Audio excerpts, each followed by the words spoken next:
Magandang araw mga ka-horror at welcome back nga palang muli sa aking channel. Sa huling video nga na in-upload ko sa aking channel ay nagpakita ako ng isang lalaki na kung saan ito ay nagpabaril sa kanyang sarili. Marami naman ang nag-comment o nag-react dito sa video na to. Merong ilan na naniwala at mas marami pa rin talaga yung nagsasabi na ang video ay hindi totoo, blanco yung baril o edited yung video. Disclaimer lang mga ka-horror, no? Yung mga content na ginagawa ko ay hindi ko sinasabing totoo. Kaya nga sa huling bahagi ng video ay lagi kong sinasabi na kayo na po ang bahalang humusga mga ka-horror.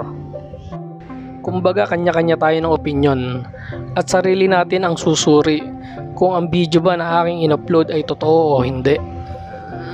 Ang tanging nais ko lang kaya ako gumagawa ng gantong content ay para maipamahagi ang mga gantong klase ng video na kung saan ay kahit pala sa panahon ngayon ay may gumagawa pa ng ganitong klase ng mga testingan.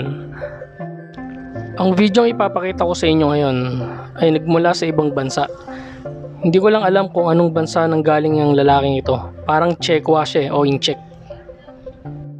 Sa bidyong ito ay makikita natin ang isang lalaki na kung saan ay nagbaril siya sa kanyang sarili. So tara mga ka-horror at sabay-sabay nating panoorin ang bidyong ito.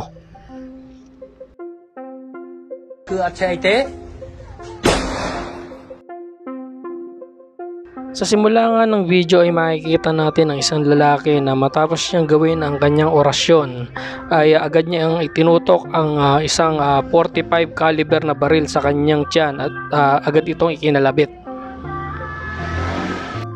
Kitang-kita naman sa slow-mo mga ka-horror kung paano niya kinalabit at pumutok ang baril sa kanyang tiyan.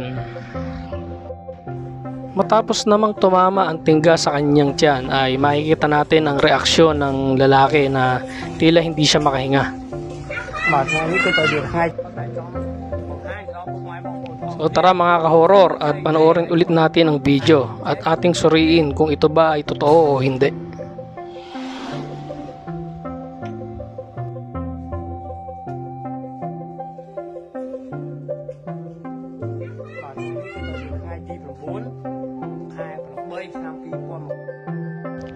Ano sa palagay niyo mga ka-horror?